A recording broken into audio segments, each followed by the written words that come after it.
Guys, today I want to share with you 3 of the most common sticking points that men come to me with. The first is approach anxiety. Approach anxiety can literally destroy the guy's chances of ever getting a woman. This is a very common problem. A lot of my students come to me with it. The second one is sexual escalation. Turning the interaction into something sexual. Getting out of the friend zone. Getting away from being Mr. Nice Guy, one could say. And the third, and by far what I would consider the most common in my experience, is running out of things to say. Running out of things to say can result in a few different scenarios. The first, awkward, uncomfortable silences. How many people here have experienced that? Your mind goes blank, you're talking to a woman, suddenly there's this horrible silence. And you don't own it. It owns you. And it's so deafening, that silence, that the only way you can get rid of it is by saying, anyway, it's nice meeting you. Or can I get your number? She's not going to give you her number, is she? Such a low point as that. The second common mistake that guys make is filling up those uncomfortable silences with questions and more questions until it becomes almost like an interrogation style technique. I have been at the receiving end of this thousands of times, and so has lots and lots of women that I know, and I witness it. When I go to bars, I witness it. The guy would just sit there. He might as well have like a pad and a clipboard with a pen, and it'll be like, so where are you from? And she'll say the country, and maybe he's heard of it, maybe he's not, but that's irrelevant. So what do you do? How old are you? Are you here with friends? Do you like the colour green? Anything. Question, question, question, question. And it feels really strange for the girl because he's asking her a very interesting question. He's asking her where she's from and what she does, which will actually hand him a lot of information about herself. And then he almost gets rid of it. He scraps it and he goes on to something which has nothing to do with the question before. So we feel like this is not really a conversation, this is not an interaction, this is an interrogation. It's one-sided. The guy's not utilising anything that we're giving him, and he's not really interested, he's just very, very nervous, and we can feel it. Do you mind if I join you for a sec? Yeah, that's fine. Oh, thanks. What's your name? Alexandra. Oh, nice to meet you, Mark. How you doing? Hi, nice to meet you, Mark. Hi. What do you do for a living? Oh, I'm an actress. Oh, cool. Cool, yeah. Do you live around here? No, not really. No, me neither, no. Alright. Yeah. What kind of music do you like? Everything, really. Yeah, same. Oh, really? Yeah. Do you like jazz? It's okay. Yeah, it's alright, isn't it? Yeah. Seen any good films lately? Sex and the City 2. Is that good? It looks alright, but... It was okay. Yeah? Yeah, it wasn't amazing, actually. I was quite disappointed. Yeah, no. I've seen adverts for it, but... Yeah. You an animal lover at all? I've got a cat. Oh, that's nice.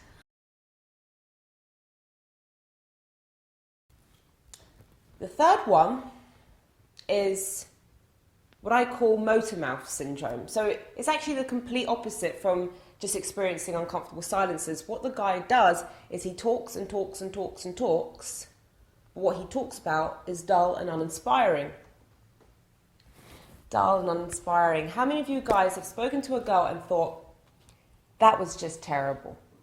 You know, if I was listening to this myself, I would have walked out of the conversation 5 minutes ago. Motor mouth syndrome. Talking and talking and talking, and you're talking and you know that what you're saying is dull and uninteresting and it doesn't represent you at all. And you just want to kick yourself when it happens. So running out of things to say can result in more than just uncomfortable silences. Uncomfortable silences is one of them. Uncomfortable silences that you don't own. And I'll talk to you a little bit more about that in more detail later. Interrogation style techniques. Asking a question that has nothing to do with the question before. Not responding, not having an opinion, not making a statement to anything that she gives you in return of those questions that you keep asking her. And of course, motor mouth syndrome, just carrying on, running your mouth, and talking the biggest load of rubbish or garbage for my American listeners. And then going, that's not me. What did I just subject that girl to for half an hour? Or 5 minutes, she'll probably leave after 5 minutes. What this is, what all of these lead to, is unfortunately the inability to transition from the opening stage to the comfort stage.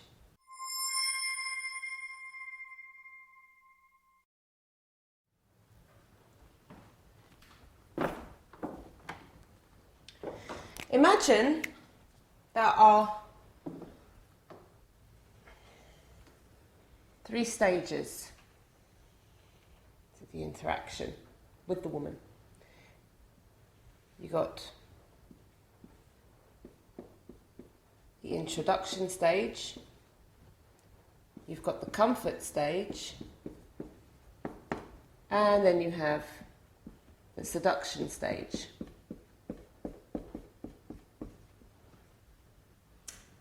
Guys have a real problem transitioning to comfort. Introduction stage should be very, very quick. Quick, high energy, bang. Into comfort. Oh, I'm sure you all wish it was that easy. But you all know that actually going from that fabulous, fantastic opening line that you've been practicing in the mirror again and again and again for months and months and months doesn't actually get you any further than this line here. Failing to transition from opening stage or introduction stage to comfort stage is frustrating. My students are terribly, terribly frustrated with this. All those good intentions of getting that opening line absolutely perfect leads to nowhere. There is actually an even more, one could say, important detrimental side to failing to go into comfort from the opening stage, from running out of things to say. And that is, in some cases, it can actually fuel approach anxiety, refuel approach anxiety. A lot of guys get their approach anxiety completely sorted out. They do all the correct methods that they've been told. They go out, they talk to women, they just constantly open women like that in the street, anytime, anywhere. And they come across as really confident people because they've desensitized themselves to that initial fear. And it's something that I teach my students also. But I always say to them, maybe you should get the conversation skills first. Maybe you should learn the secret to never running out of things to say before we nail your approach anxiety. But a lot of the time they say, no, conversation's not a problem. I just want to sort out this real fear of approaching women that I have. So a lot of guys, they sort that out, and you can see them, they just approach. And there comes a point they think, okay, I can approach now, but what I really want is to start getting results. Okay, approaching is one thing, but getting the girl's number, getting her to agree on a date, taking her on a date is another. So they start taking it to the next stage, but lo and behold, they can't. They do that opening line, they've got this fantastic energy, she is interested, and then running out of things to say. rears its ugly head. And then they start thinking, what's the point in approaching girls anymore? I'm just approaching. I'm not going any further than that. And they stop approaching. And when you're out of practice, when you stop doing something, all the old demons start coming back. So they just stop approaching altogether and they start having approach anxiety. And some even start to dislike women. They say, what's the point? She's just going to be a bitch. She's just unresponsive when I try. I can't be bothered with women anymore. I don't even like them. And yes, I have heard this. So actually, making sure that you never run out of things to say and having great conversation skills can be far, far more important than nailing approach anxiety. I have zero approach anxiety. Why? Because I know that I can have a conversation with anyone. I can bypass that and go straight into that. And most naturals, most men who are good with women, or men who are pick-up artists that have been doing it for a long time, will actually scrap that now. Some can go straight into sexual escalation, straight into seduction. It's rare, but it happens, one step at a time. Going straight into comfort. You can't do that if you're not a conversationalist. You can't do that if you just run out of things to say after 5 seconds. 3 years ago, I decided to do something about this common sticking point that the students were coming to me with. And there was lots of ideas out there. There was something called building threads, and there was something called 92 questions, or something like this, but it didn't really seem to work for any of the guys. They were still running out of things to say. They were still just relying on routine after routine, and just relying on energy and body language, which is extremely important, but there does come a point when the girl is going to want to have a conversation with the guy. And I thought, okay, so what do? I invent a system. It's called the 10-hook lead system. It used to be called the 9-hook lead system, but it's evolved since then. And briefly about the 10-hook lead system, it's a clear, practical, and positive system. Clear and practical. When you hear it, it's going to make a lot of sense. It's going to almost make you remember what it is to be a conversationalist. It's going to make you remember, because you all know how to be a conversationalist. You all have had a conversation with someone at some point. So when you're talking to a beautiful woman and you're not a conversationalist, very frustrating. So this is a very logical system and practical. You can put it straight into use as soon as you've left this room or turned off this DVD.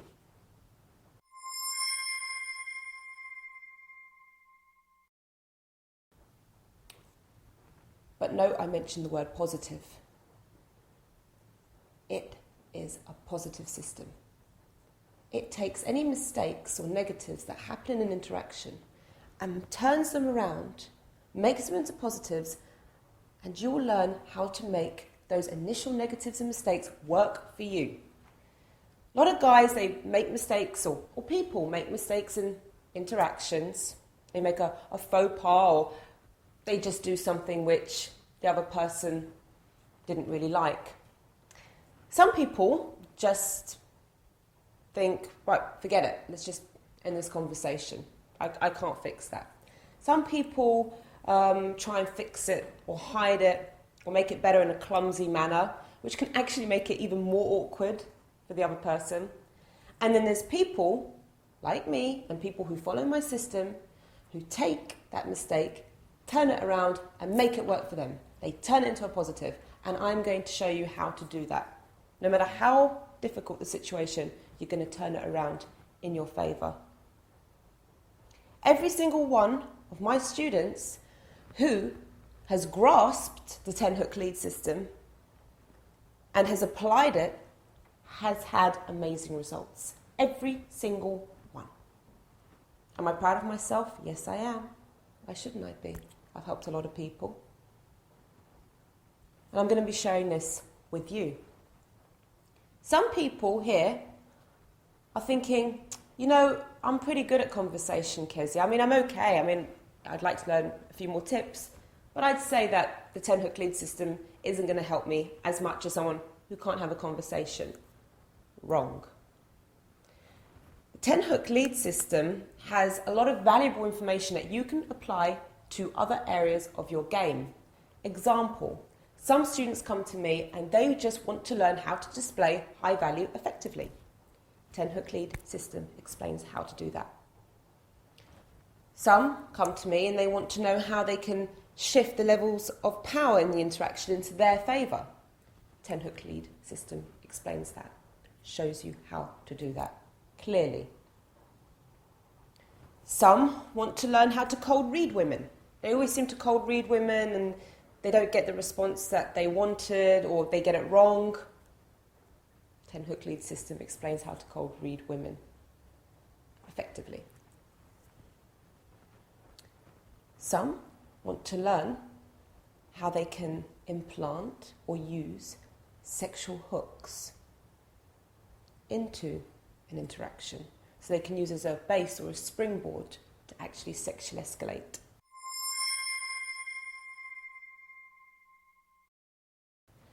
The word base.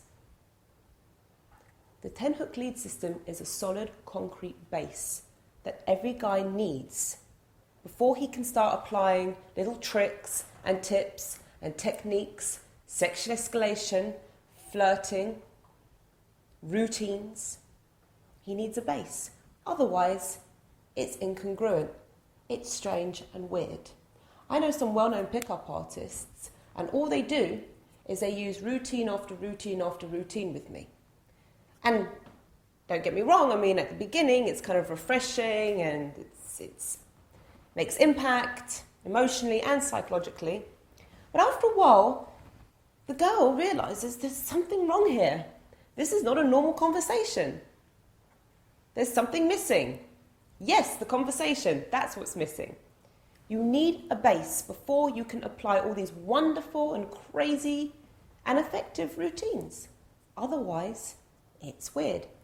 Even Deep Connection. Who here got my Deep Connection DVD? Right, okay. You'll now know how you can apply Deep Connection to give you even better results, because you're going to have a base, a concrete base. More importantly than everything, the 10-hook lead system is going to answer a lot of your questions that you have about women. It's going to give you one of the most powerful and honest insights into the female mind. You're going to find out why women do certain things that aren't congruent with what they're thinking. So sit back, open your mind, get your notepads and pens ready, and take in this invaluable information.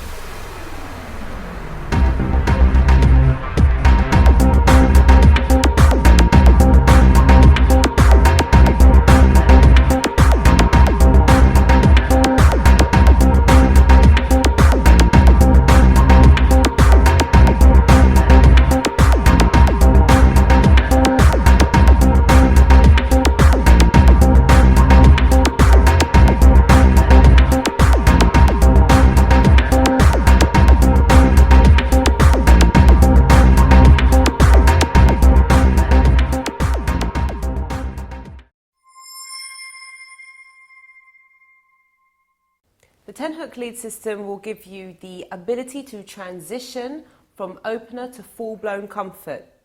It will also teach you how to force responses from even the most non-responsive of women, including women who are painfully shy, women who have bitch shields, women who just generally don't feel like chatting. This will teach you how to get those unresponsive women to respond.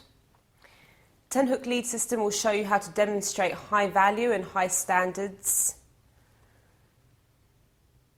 The 10-hook lead system will show you how you can implant hooks in which you can sexually escalate from. It will show you how you can use certain hooks to act as a springboard or a base where you can then take the interaction onto one of more of a sexual nature.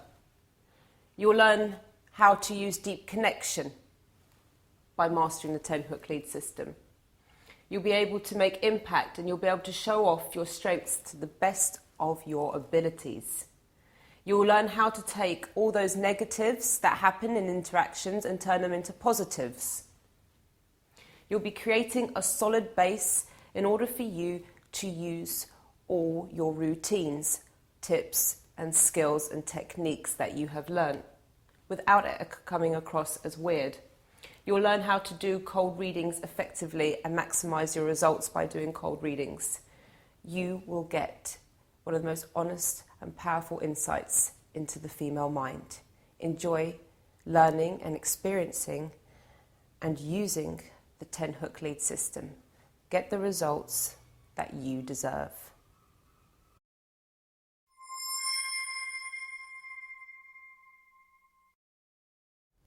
The 10 hook lead system.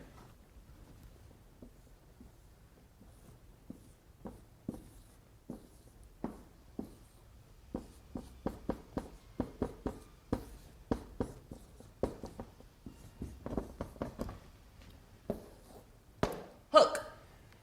What is a hook? We have to establish this first. A lot of guys think a hook is a point in the interaction where the woman is interested in what he's saying.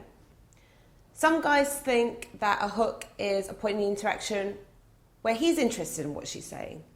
Some people think it's a point where two people have something in common. These are all limiting beliefs. I don't like to limit myself in anything I do. So why are guys out there limiting themselves? Generally, guys come and speak to me or my friends, or I hear them in a bar, and all they're doing is asking question after question after question, interrogation style techniques, just so that the girl can maybe say something that they can connect on. It could be the same town that the guy's from. So the guys sit there thinking, God, please say you're from Manchester. Please say you're from Texas. Please say you went to my secondary school. Some guys are thinking, God, please say you like football. Please say you like car racing. It could happen. Probably not, but it could. But unfortunately, the girl knows that you're doing that. The girl knows that you're just asking a load of questions so that you can find something that you can respond to. Limiting. From now on, and remember, I said this is a positive system, I'm going to change your perception about what a hook is. Every single word that comes out of her mouth is a hook. Every single word. Not a word that you can connect with. Not a word that makes sense in your reality, just a word. Every single word that comes out of her mouth is a hook.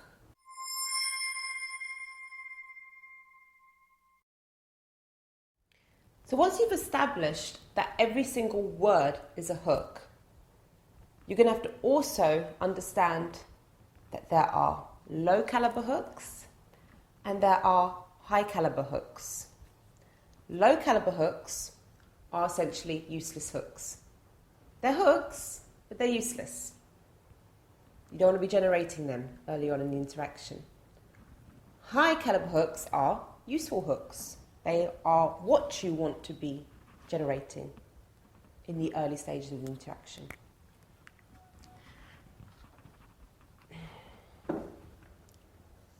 Here's the scale. So here you have the low caliber hooks, and here you have the high. Useless, useful. Let me give you an example of some low caliber hooks. Yes, no, fine, thanks. How many times have you spoken to a girl And that's all you've got out of her. And then you've asked yourself, why can't I seem to get this conversation flowing? Example. Hey. Hello. Or we can put hello there, can't we? How are you?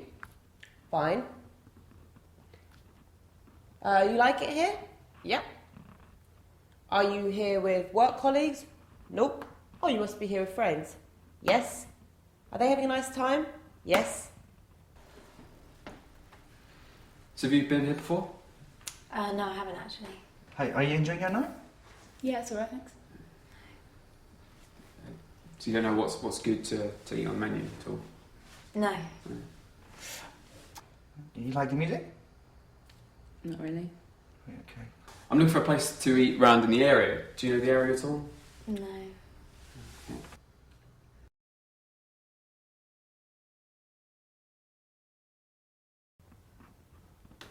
The negative pattern's already begun. The girl is thinking, I'm bored. I am bored. You have to remember, she's at that club with her friends. They could be girls that she hasn't seen for 5 years. They could be girls that she saw 5 minutes ago, but she just loves their company. You don't know the situation. And here's you coming along, and that's what you're presenting her. That's what you're offering her. Excuse me. That is what you're offering her. Yes, no, fine, thanks. And by the time you've actually thought of something interesting to say, or you've managed to generate something interesting from her, she's made her decision. She's made a decision. You've created a negative impact on her, and she's just finding excuses to move away. Now, guys who have natural advantage, that means good-looking guys. Guys of natural advantage, they'll have a little bit extra. They'll have a little bit longer than the guy who's not attractive. That's just a fact. Get used to it. But if they carry on just generating this, they will also be told to leave. Women can be quite ruthless. Women make up their minds quite quickly. We don't have time to waste. Yes, no, fine, thanks. Hello. Here's another one. Over there. Example. Who here likes doing day game? Okay, I teach usually my students to use direct game in day game, but, some like to use indirect, and there's still some really amazing results you can obtain from using indirect in a day. Guy walks down the street, sees a girl. God, has this happened to me? And he goes to her, hey, excuse me. Full energy. Girl says, yes. She's smiling. He goes, is there a Starbucks around here? And she goes, yeah, it's just over there. Over there. He says to her, he's getting desperate now. Are you sure? Yes, it's where it says Starbucks. Just there, over there. Yes, you're right. Hey, can I take your number? No, fine, thank you. That's all he's generated from her, over there. What can you do with it? It's very hard to go 10 different ways with that. Now you're starting to see what the 10 hook lead system is. If you can get a high caliber hook in the first minute, or even before that, you can go 10 different ways with it. So, here's the good news. There's only a few low ones here, plenty of high ones. Celebrities. Countries. Cities. Hobbies. Jobs. Interests. Books. Movies. if you can get her to generate one hook that would come under one of those categories, you can go 10 different ways with it. I'm going to teach those 10 different ways in great detail because each one has its own kind of power, if done correctly. But it's your job to generate a high caliber hook from her. Celebrities, countries, cities, hobbies, jobs, interests, books, and movies. Why do you think when people go on speed dating, they ask these kind of questions? They don't say, hey, how are you? Do you like it here? They don't ask these sort of questions at all. In fact, they even have name tags so that they don't have to ask the person's name because a name is down here, by the way. Name is extremely low. They just want to get onto the gritty subjects because there's only a few minutes. But in reality, that's probably all you have when you're talking to a hot woman in a club or especially in the street. A few minutes, a few precious minutes. Can't waste them by asking these lame questions.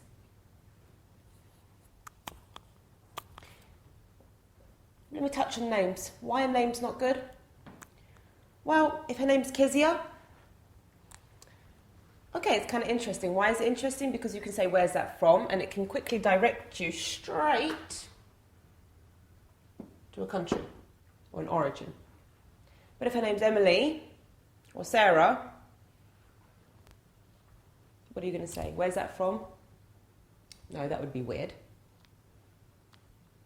Conversation killer. How many times have you said to a girl, hey, what's your name? My name's Jack, and her name's Jill. No, I'm only kidding. Her name's Sarah. Oh, hi, Sarah, nice to meet you. Yes, nice to meet you too. Can't go anywhere with it. Names are low. You better pray she has an exotic, interesting name. Chances are she probably won't. So, here are the high caliber hooks, and as you go lower, you might have cuisine, still pretty high. Colours, animals, sorry. Asking a girl what pet she has or what kind of pet she suggests you have. An opinion opener can get a fairly good high caliber hook, but not as high as these. Colours. Okay? So as you can see, this is what you want to be generating. Once you generate these, you can go 10 different ways. This is why there are a lot of opening lines out there that you can get off the internet, you can get from various trainers, you can get from my website, you can get from my book. And why they're specifically chosen is not just an excuse to speak to the girl, because most girls will know that you're just there to talk to them, okay, and that you don't really want their opinion. Even if you know, the best actor in the world, there's always this kind of like, why is he asking me? And he's not asking the really ugly girl over there. Why is he asking us? But anyway, we'll talk about that another time. What it does, having a really good opener, is it can generate a high caliber hook. So there's one opener, and it goes, my friend is leaving to another country for a bit, and he forgot to buy his fiancée a birthday present. He's left me in charge. I have £200 or $200. What do you recommend? From that, she can't say yes, no, fine, thanks, or her name, or over there. She's going to give you something which is a lot more concrete and something that you can work from. Trouble is, guys, they have the opening line and then they stick round the opening line. They don't seem to attack or pick on those wonderful hooks that she's giving or taking advantage of this fabulous idea that she gave him for a present. He'll just carry on with the whole subject. He won't go from the hook to another topic, which is something else we're going to be looking at in just a moment. But does everyone understand now what a high caliber hook is, what medium hooks are, you could say, and what low caliber hooks are? And can you see now how you have made mistakes in the past, and you're memorizing it now, you're remembering it, that it was mainly because that's all you could get from her. So, let's start with hook lead 1.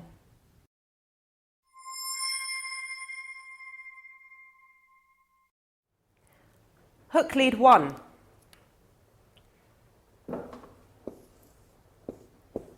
Open question.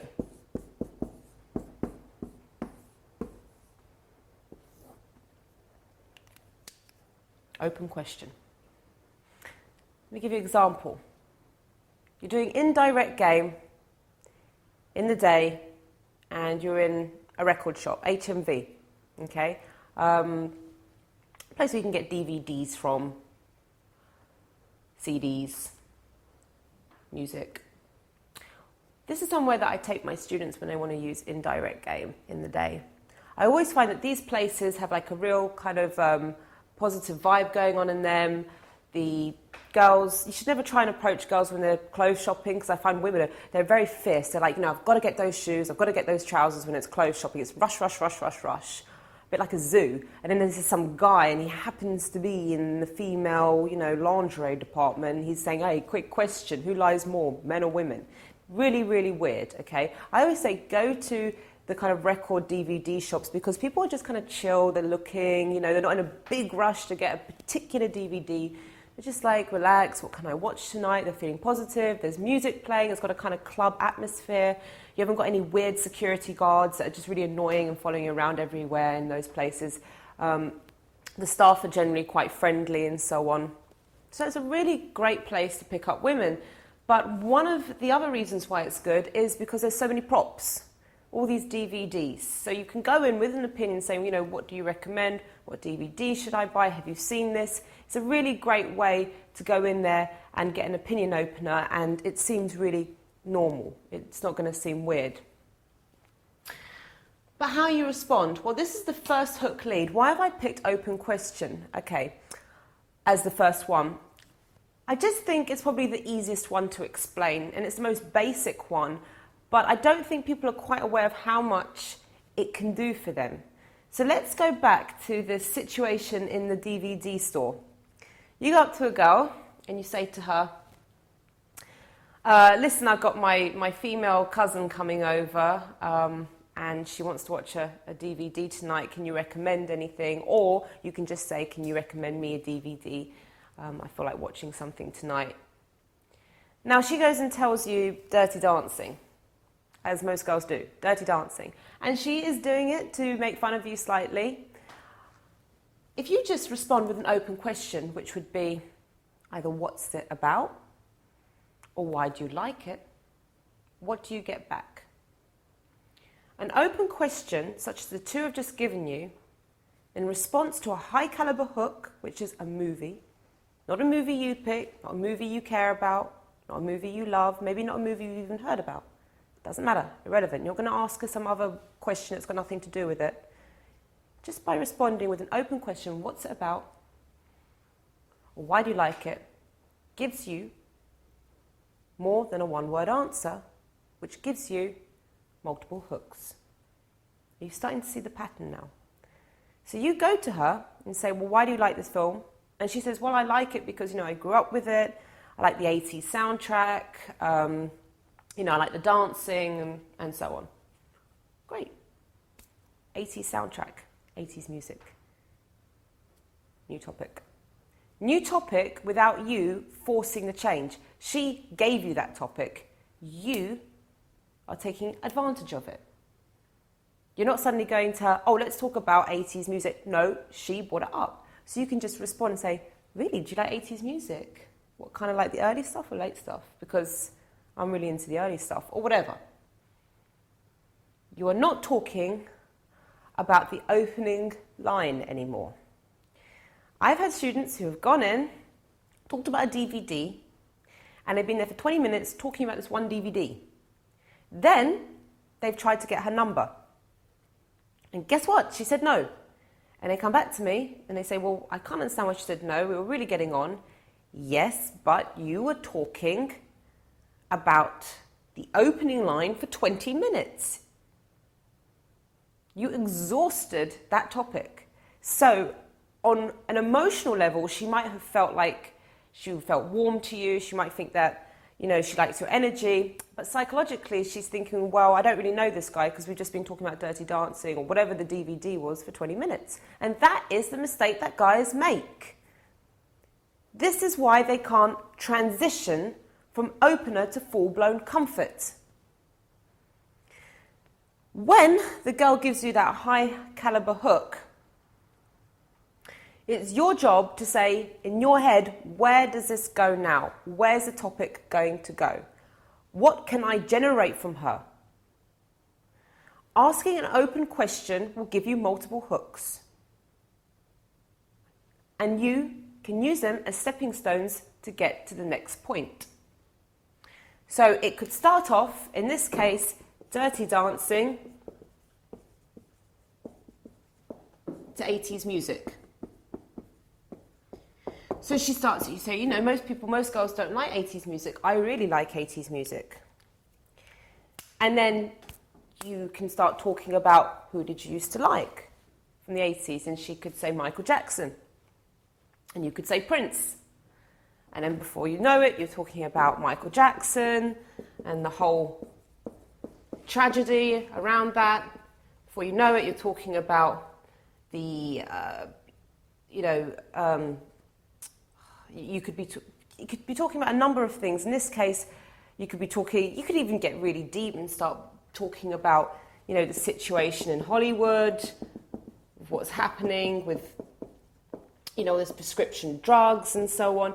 You would be really shocked to see how quickly you can go onto multiple topics. It's fantastic. And the girl is just completely forgotten the fact you're a complete stranger.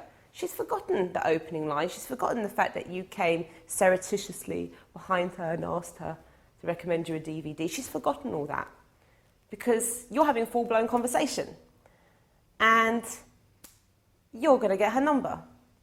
Why else would a girl stop there for 15 minutes and start talking to you about so much different topics? It's going to feel like you really have known each other for quite a bit. All these topics. She's going to think, well, because I'm talking to him so much, I just feel so relaxed and warm. That must be the reason why I'm talking to him, and so on. Every hook that she gives you uses a stepping stone to take you to the next hook. Now, I wouldn't say carry on using this the whole way through the interaction. Obviously, when you've got into the comfort stage, you can slow it down.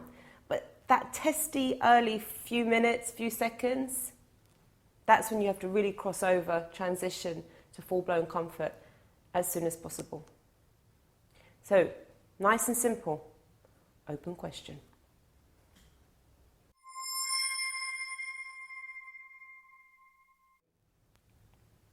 Hook lead 2, your second option. Like I said, there's no particular order for these. If you want to use hook lead 2, hook lead 10 to begin with, that's up to you. Hook lead 2.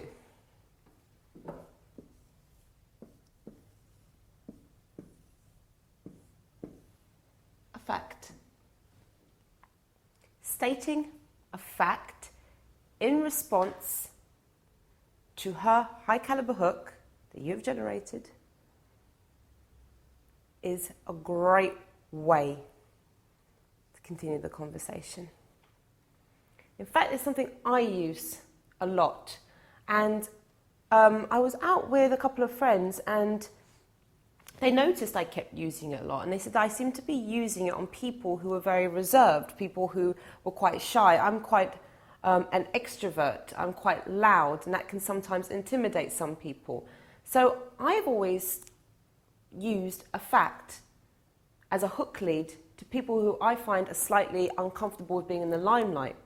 So I actually teach my students now to use a fact hook lead with shy girls. I'll talk about that in a second. I just want to explain what a fact is exactly. So you're speaking to a girl and she's from this country. You know, you said to her, "Excuse me, I noticed your accent. Where are you from?" And she rolls her eyes and says, "Russia," or "Italy." she says this, and you can just see the look. It's like, oh my gosh, she's going to ask me what part of Italy. I'm going to say Rome. He's going to say what part of Rome. I'm going to say a town he's never heard of or a street he's never heard of. Then he's going to cut that, and he's going to say to me, what do I do? And I'm going to tell him, and then he's going to come out with the same old responses that everyone else does. She's already going into autopilot mode, which I've explained in my Deep Connection DVD for those who have seen it here. I explain autopilot responses in great detail there. This is what happens when you ask these girls these questions. So how about you ask the girl where she's from, and you use a fact to continue the conversation with. For instance, there was a girl the other night, and I was with my students, and very, very beautiful girl, very beautiful, and she was from Romania. And most of the guys that were talking to her would say, you know, where are you from? Romania. And they would say things like, oh, whereabouts, whereabouts? And she'd tell them, and they'd be like, oh, I don't know it very much. Anyway, what are you doing here? So they just dismiss this wonderful, brilliant, high-caliber hook and just throw it out of the window. Well, I turned around and I said, do you know something? I read somewhere the other day that you've got, in your country, you've got a huge issue with dogs. And you could see her face suddenly was focused in on what I was saying. And I said to her, yeah, I read somewhere that you've got like a big dog epidemic. There's got dogs just walking up and down your capital. And actually, it said that the nation is divided about what to do about these dogs. And they actually go around in gangs, and they're really intimidating, big dogs. And her eyes were like, wow, yes, you know this. This is fantastic. And I carried on and said, well, they're in discussions about what to do with the dog, and 50% of the country says, no, leave them, let them be. And the other saying, no, get rid of them, they're vermin, and so on. And she was just coming out of her shell unbelievably. And the student I was with just carried on from there. So she was this really reserved girl, you know, she was in this country, she was being hassled by all these men, and it just took a fact for her to come out with it. Sorry, to come out with her shell. Now, that fact is real. I love to read facts. I go on Wikipedia, and there's something I teach all my students to do is find a fact about every single country. Every single country, I don't care, Peru, Panama, New Zealand, wherever it is, you find a few facts and you memorize them. Little funny facts that only the people maybe in the country know, or maybe they don't even know. You're not going to say a fact like, oh, did you know that the capital of Sweden is Stockholm? You're not going to say that. That's ridiculous. You're going to say something which is slightly amusing and something that they will respect you for because it shows that you do know about their country, you do know something. And it could be a quirky little fact. It can also be a lie. Have fun with it.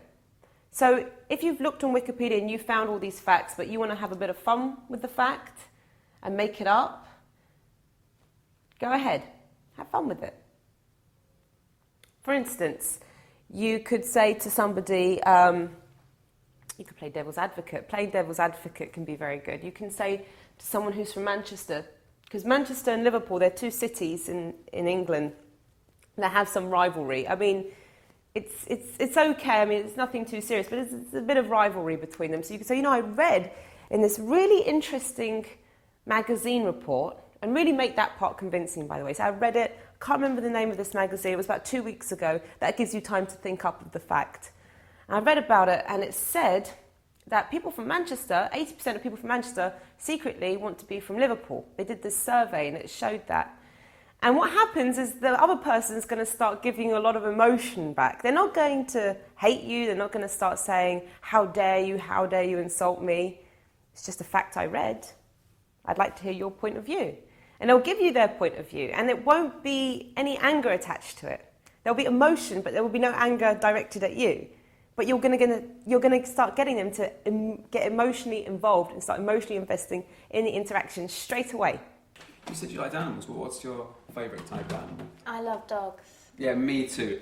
I read something yesterday in Psychology Weekly. I don't know if this is true. I kind of get into it. That people that are dog lovers are more intuitive in general than cat lovers. Really? Yeah, it said that people that love cats kind of just kind of take what people say as written, but people that love dogs are they're more intuitive. They know things about them. Oh, wow. Is that true of you? Or? Yeah, I think so. See? That's See, so you know? cool. I know, isn't it cool? Actually, there's a few things that are probably bollocks. And you can have fun with it. You can either wind them up with it. If they don't believe you, you can say, hey, check it on the internet, and then here's my number, give me a call and tell me if I'm wrong or right. Have fun with it. Play with it. Always take your time. Did you know? I read somewhere. What was the magazine called? You can actually even put your opinion in there without saying it's your opinion. If you want to be really cruel, that is. Why does this work on shy people in particular? You have to remember, okay, shy people, who here is an extrovert like me? Okay, a few of you. An extrovert is happy to talk about themselves. I mean, someone can just come up to me and they can ask me any question, I'll just open up to them. That's me. Shy people, they're from another planet, from extroverts, us extroverts. Shy people can't bear having a big flashlight, a big torch looking right into them. They feel really exposed and vulnerable. My sister is extremely shy. Well, she used to be. I helped her come out of that a lot, but she was an extremely shy girl. She was so bad, she couldn't even ask people next to her to pass, the soya sauce when we were in a Japanese restaurant. She couldn't do it. That's how bad she was. So imagine when someone says to her, so tell me what you think. Give me your opinion. Who are you? What do you think about this? She'd just be like, oh, people are judging me, people are looking at me, everyone's staring, all these thoughts go in their head.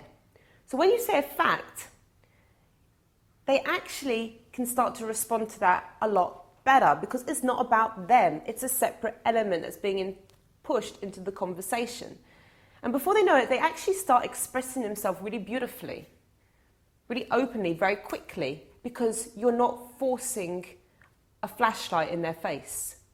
So the fact hook lead is very good for shyer people, and it's good in general. You can use it on anyone. People like facts. They like to hear these little kind of nuggets of information, you could say.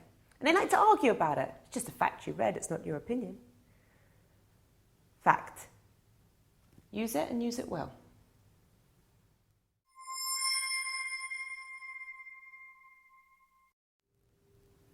The third hook lead, which is actually the most difficult hook lead for me to explain to you, is challenge.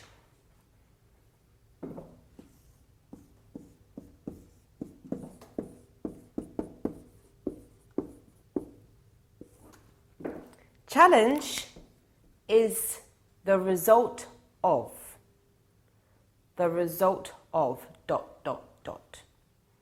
It's what happens as a result of maybe an opinion. The way you ask an open question and its tone. Where you place that open question. The fact. The fact about saying one person from one city secretly wants to be a person from another city is a challenge. It's a playful challenge, but it's a challenge. The result of. You've got playful challenges. Some people call this negging. Negging.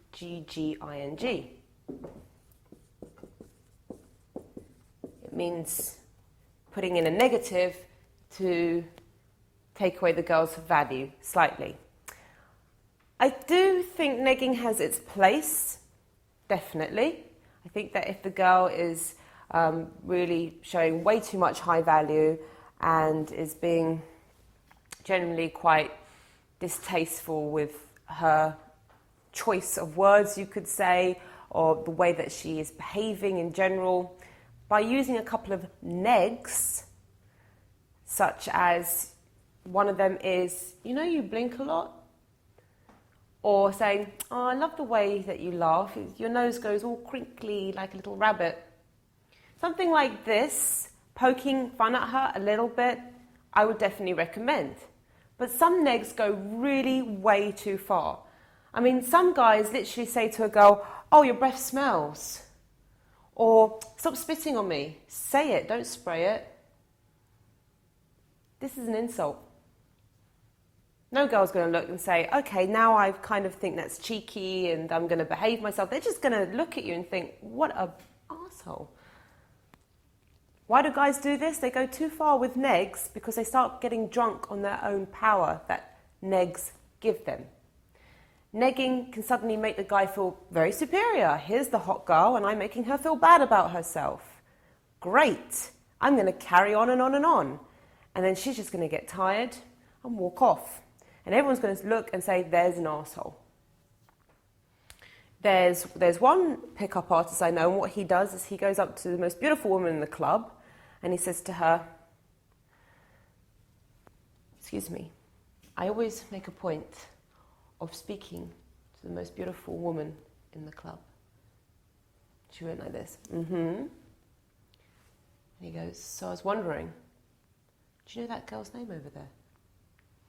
Okay, that's, you can get away with it if the girl has a great sense of humour and if you maybe put a little cheeky smile at the end of it. You can use a neg such as, you're too much of a nice girl for me, I can't go out with you. These are all okay, but there are some that go too far, and you need to, if you want to use negs, you need to assess her reactions, you need to monitor her reactions. If she's starting to get pissed off, if she's starting to go cold with you, why on earth would you carry on negging her? A lot of guys get so into the fact that they're putting down a hot girl that they forget about what their actual aim is for doing this, the actual purpose for doing the neg is. Another thing is who you're negging. Do not automatically think that the beautiful girl is the one that you need to neg. The beautiful, stunning woman standing at the bar on her own has to have her value brought down. This is not about beauty, this is about attitude.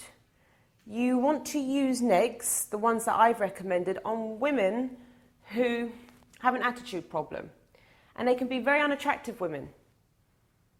Whoever said beautiful women were the most difficult women to get, or the most non-responsive, or the most horrible, is deluded. They're just saying that to stop them going up to the beautiful women. I have friends who are models. Absolutely stunning, breathtakingly gorgeous women. No one talks to them. They look at them, their tongues come out of their mouth, but nobody is talking to them. And they're seeing all these kind of like average girls next to them getting chatted up all the time. And the average girls have got a real attitude problem sometimes because they're just used to it. They think they're something great because all the guys are flocking to them because they won't go to the beautiful girl. So a lot of my students say to me, why is this girl who's really about a 3 out of 10 got such an attitude problem? I said, because she's been hit on all night. So assess the attitude rather than the girl's beauty if you want to neg her. Playful challenges. There's also intellectual challenges. Now, the 10-hook lead system works right across the board. You know, it's international. Work on any girl gives you a strong base. But there are some cultural differences. And I'm going to share them with you every time one pops up. French girls. Anyone here like the French girls? They're very pretty. They love nothing more than to be intellectually challenged. Okay? Intellectually challenged. Philosophy. Marxism, communism versus capitalism. Religion, politics. They love nothing more. In fact, a lot of French girls complain to me and say, why do you Englishmen don't talk about anything of any substance? Because I said, well, they're talking to a lot of girls in Essex that are not really going to relate to that. So it is cultural. With the French woman, you make sure that you get right in there talking about everything you're told not to talk about in England, which isn't the right thing to do. It's not the done thing. You break that rule when you talk to French girls. Okay? But intellectually challenging a girl on any level, that is something that I recommend to all my students and to all of you here today.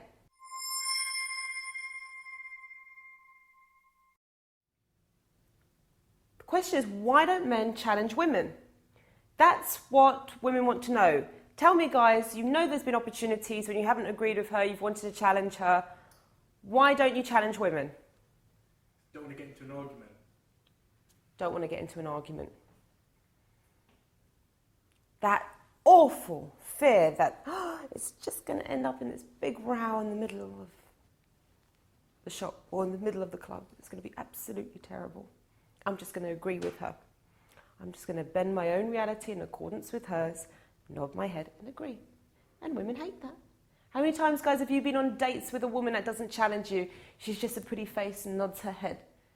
So many guys say to me, oh, it's so boring. I want a woman with an opinion who can challenge me, even if it's just teasing and being playful, or if it's serious.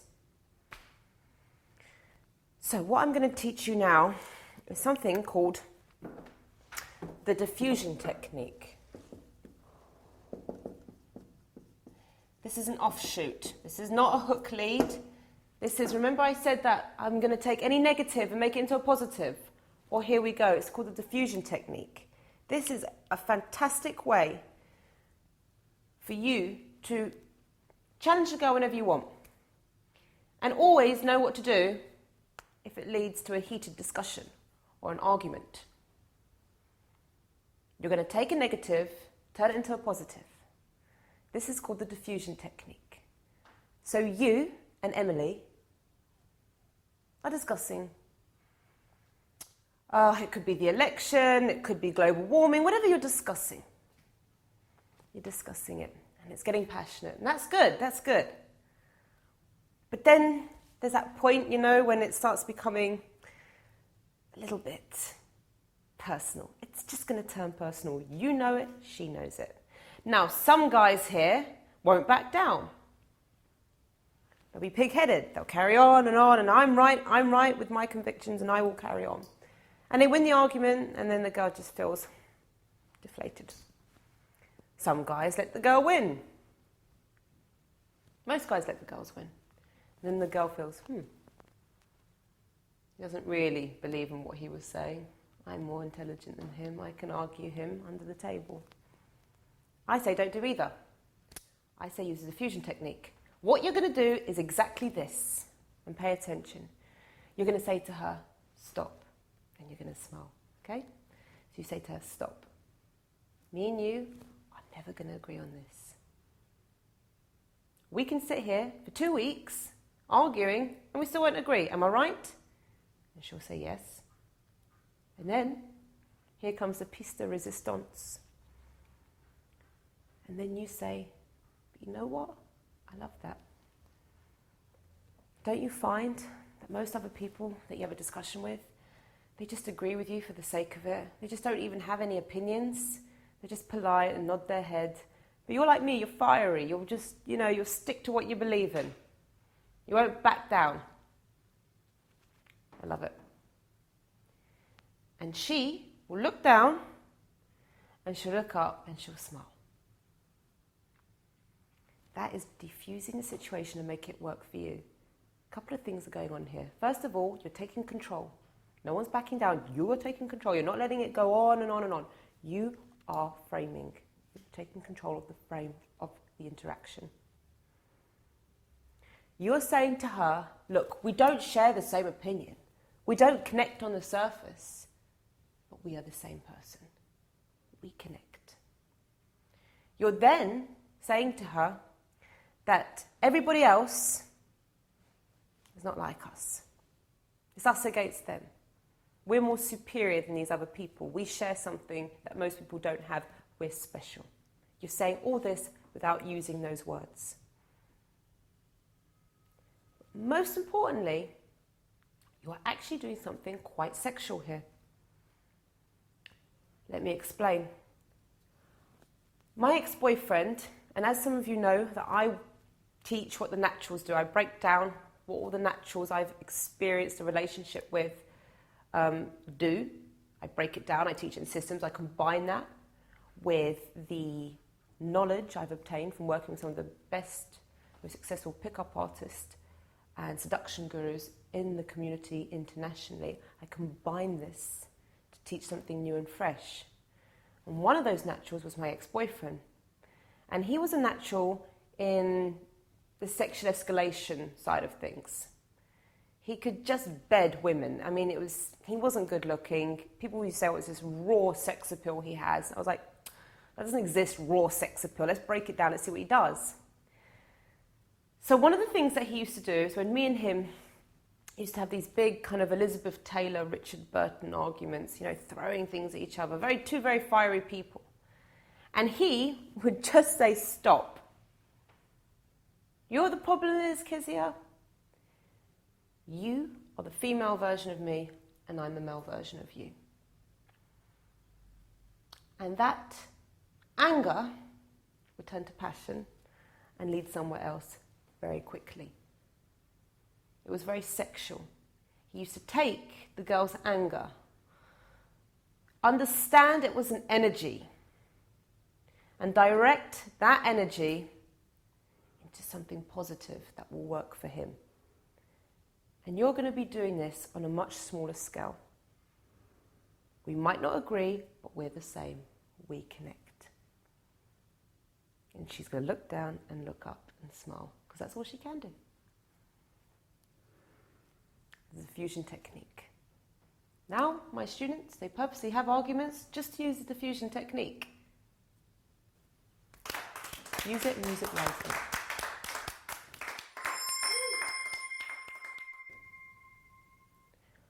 Hook lead 4.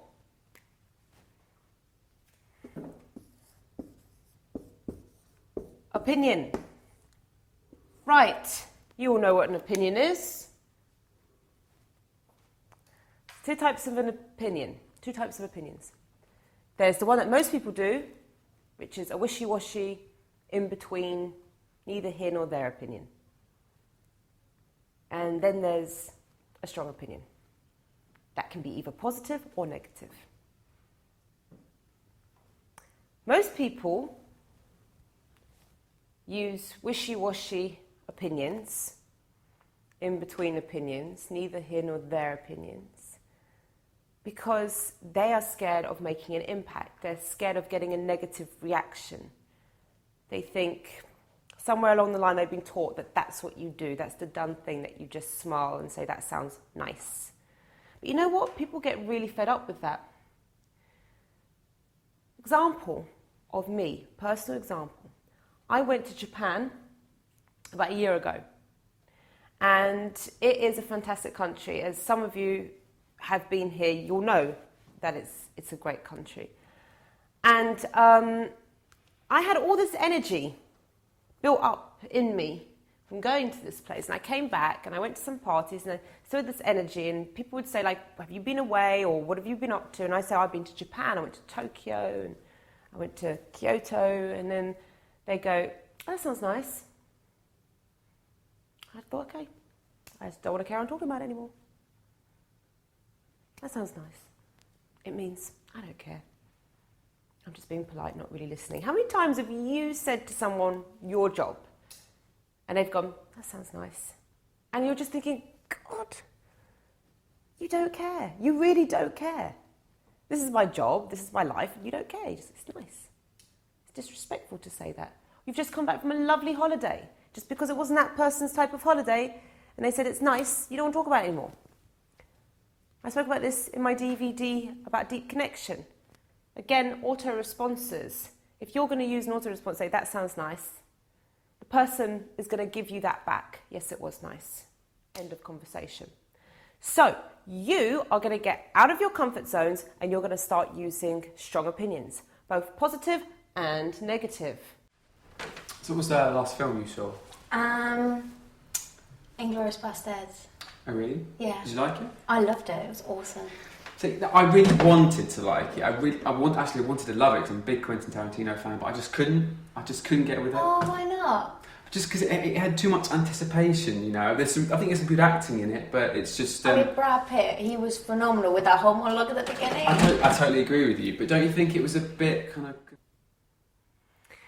When I came back from Japan, amongst all the sea of nice that I had to meet, someone turned around, one guy, and he said to me, why did you go there? I said, excuse me? He said, why Japan?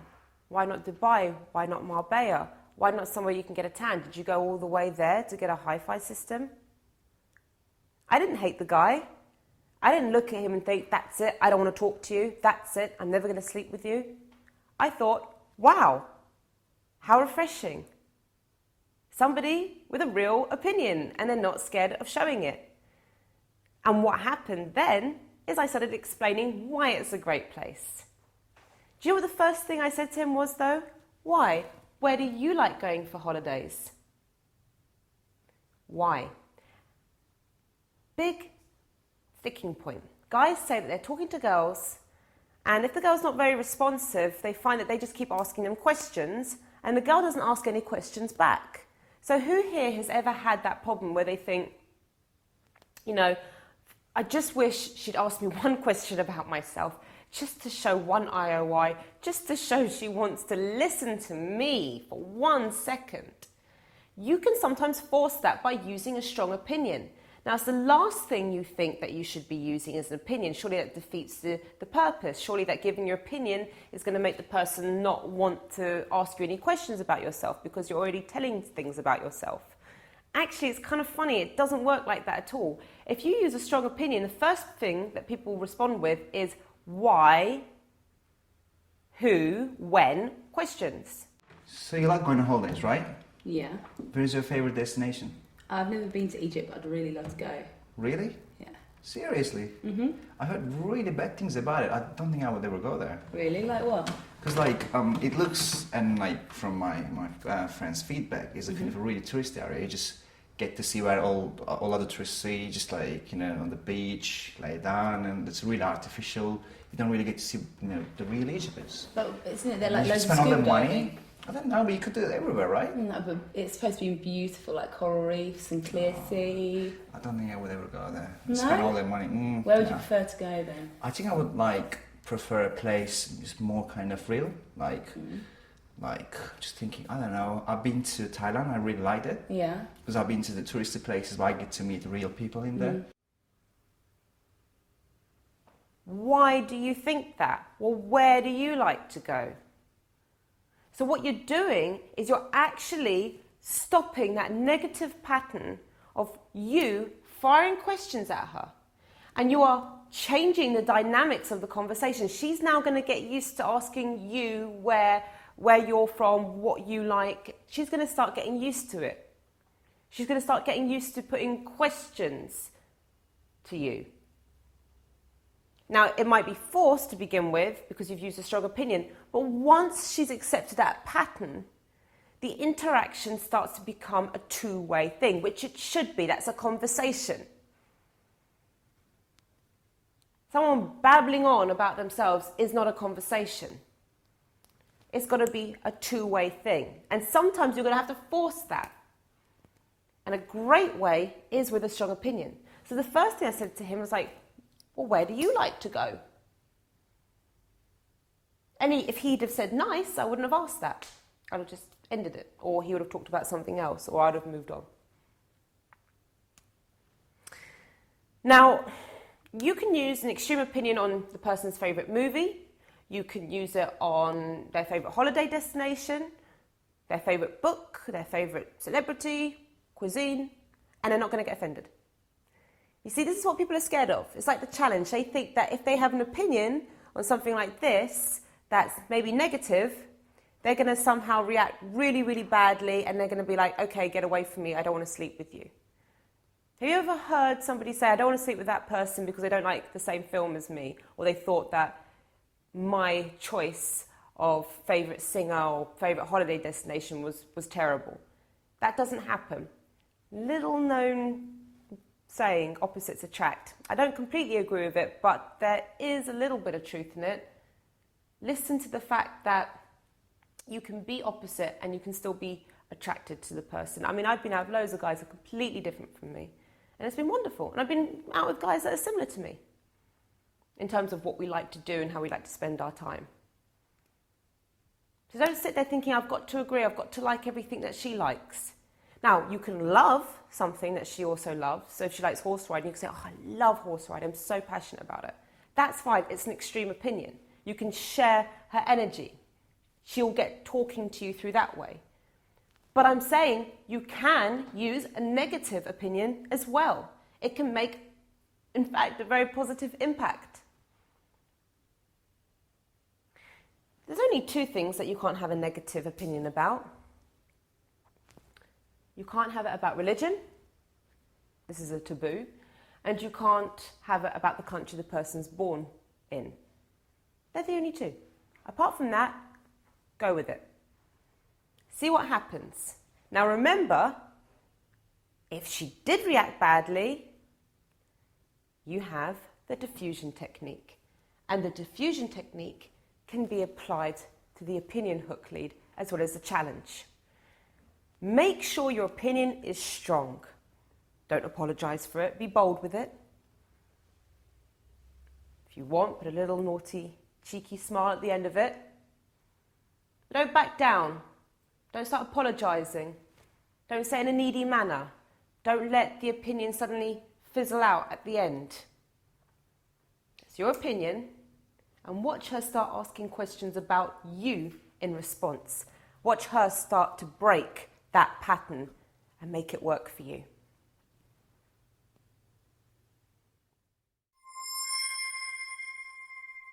Hook lead number 5. One of my favourites anyhow.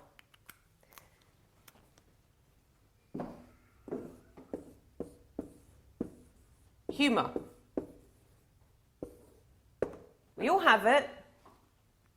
All of us. Even if you don't think you're funny, you have it. It's just part of our makeup. Yet, so many guys go on dates with women and they don't show off their humour. Women like funny men. We are attracted to men that make us laugh. Okay, get that in your head. We are attracted to men that make us laugh. It's not the only thing that makes us attractive, but it's an attractive quality. So why do so many of you sit there talking to a girl and your humour is almost on mute? Your humour is just like, it doesn't exist. And then we see you with your male friends and you're so funny. We're like, God, why isn't he like that with me? Why is he so boring with me? A lot of the times we describe someone as boring when someone doesn't display their humour. Have you noticed that? Have you noticed if the person's really funny, everyone goes, oh, well, great personality. And you could have someone with quite a strong personality who doesn't show their humour and people just go, not much personality. Humour is very, very powerful and everyone has it. It's how they utilise it that they might not be a master of yet. So what I'm going to first of all teach you is not only to start using your humour whenever you feel like, but I'm going to teach you how to deal with that terrible, terrible issue, that terrible problem that so many of you guys are so frightened of, which is she might not laugh at my joke. So I'm just not going to say a joke. In fact, I'm going to put my humour right over there. That way I'm safe. She can't, make fun of me and there's not going to be that awkward moment. This is a point where you own the silence. So I'm going to teach you how to make that uncomfortable silence when she doesn't laugh at your joke and make it work for you. So you're sitting there and you say something which you think is quite funny. And she gives you this look. You know that look, it means I'm not amused. What do most guys do? Anyway, so, and she just sits there like that. She's thinking, yeah, scared little mouse. I made him feel like that. And the guy's just sitting there struggling, and he really is acting like a mouse now, a scared little mouse. What should you do?